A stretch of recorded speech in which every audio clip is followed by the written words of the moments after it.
Jamaah oh jamaah, Alhamdulillah. Alhamdulillahirrabbilalamin, senang sekali kita masih di Islam itu Indah. Dan terima kasih juga buat jamaah yang masih setia bersama kami. Pagi hari ini kita sedang membahas tema kebiasaan sederhana Rasulullah, pembawa ridho Allah. Kita lanjutkan lagi ya jamaah ya. Sekarang aku mau nanya sama Ustadz Syam deh. Ustadz, aku baca hadis nih ya. Nih hadisnya udah aku catat nih. Hadis riwayat Muslim katanya gini, potonglah kumismu dan biarkan jenggotmu panjang.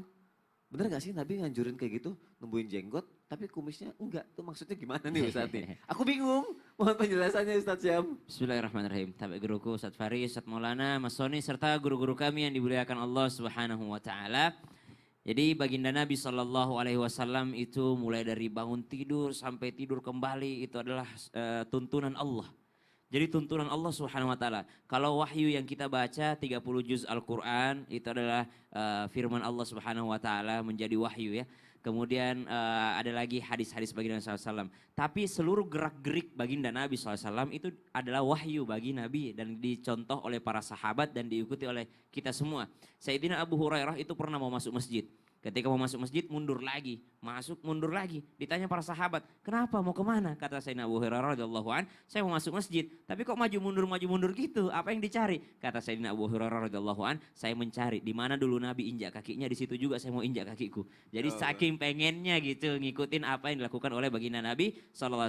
Termasuk diantaranya penampilan. Penampilan Rasulullah SAW memanjangkan atau membiarkan jenggotnya, kemudian yakni memotong kumisnya. Ada perbedaan pendapat ulama tentang memotong kumis. Apakah mencukur habis sampai licin ataukah hanya ada batas memendekkannya? Nah disinilah ulama berpendapat, ada yang paling ekstrim pendapatnya mengatakan bahwasanya kalau ada orang mencukur habis bid'ah malah. Jadi kalau dicukur habis kumisnya malah disebut bid'ah. Makanya beda pendapat. Ada juga yang mengatakan kalau mencukur itu sampai habis. Ada juga yang mengatakan batasnya adalah ketika kalau minum, kalau sudah kena air ya. Kalau minum kena air tuh kumisnya barulah dipotong sampai sebatas itu ya. Sampai sebatas air kena kepada kumisnya. Yang jelas jenggot itu termasuk kesunahan daripada baginda Nabi SAW.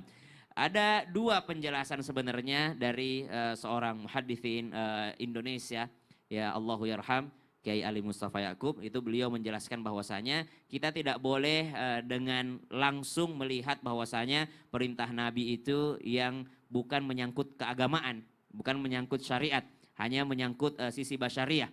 Nah termasuk diantaranya yang memanjangkan jenggot dan juga memendekkan kumis. Karena ini bukan termasuk diantara ritual ibadah, maka ini termasuk penampilan jikalau kita ikuti mendapat pahala.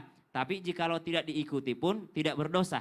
Nah jadi orang boleh mengikuti apa yang ditampilkan oleh baginda Nabi SAW. Tapi tidak berdosa jikalau mungkin kita orang Asia nggak selebat orang Spanyol gitu ya. Iya. Kalau kayak Isco gitu ya keren banget. Asensio, Benzema gitu keren-keren. Pemain andalannya semua nih. Iya, bagus panjang gitu. Kalau kita cuma berapa lembar gitu ya. Dan kita kalau memelihara berusaha ya. Berusaha untuk memelihara insya Allah mendapatkan pahala dari Allah Subhanahu wa taala. Namun kata Pak Kiai Allahu yarham, lihat hadis yang kedua. Kata Nabi SAW alasannya untuk membedakan atau berkhilaf, membedakan identitas diri dengan kaum musyrikin. Ya, membedakan identitas diri dengan kaum musyrikin pada saat itu dan wabil khusus pada saat peperangan. Supaya dikenali, oh ini muslim nih. Kenapa? Jenggotnya panjang, kumisnya pendek. Berarti dia muslim. Karena pada saat itu mungkin kaum yang lain kumisnya panjang, jenggotnya tidak ada. Atau mungkin mereka sama sekali tidak ada. Maka membedakan diri dengan mereka. Maka alasan Nabi SAW memerintahkan kita untuk memanjangkan jenggot dan memendekkan kumis. Karena untuk membedakan dengan kaum musyrikin. Yang kedua keutamaannya pasti banyak. Nabi SAW mengingatkan untuk memanjangkan jenggot karena malaikat bergelantungan di sana. Nah itu termasuk diantara alasannya. Tapi biar bagaimana panjangnya jenggotnya. Kalau tidak pernah sujud kepada Allah, malaikat mana yang mau bergantung? Wallahu ta'ala alam. Terus kalau buat yang bingung bingung gimana ya? Gimana? Panjangin aja apa cukur ya? Aku jadi bingung nih. Kalau niatnya untuk sunnah, ya panjangin dong. Oh gitu kalau niatnya untuk sunnah? Wah saya mau sunnah, ya jangan ditunda-tunda. Kalau niatnya untuk keren apa enggak gimana ya? Ya, jangan niat untuk keren doang. Jangan ya? Niat untuk sunnah, dapat kerennya bonus. Oh, Gitu. Masya Allah. Niatnya untuk sunnah dapat kerennya bonus. Masya Iya. Allah. Terima kasih Ustaz Syam. Iya. Lanjut lagi yuk jamaah yuk. Sekarang mengenai soal tidur ya. Kita bahas mengenai soal tidur nih. Aku mau nanya sama Ustaz Maulana. Iya.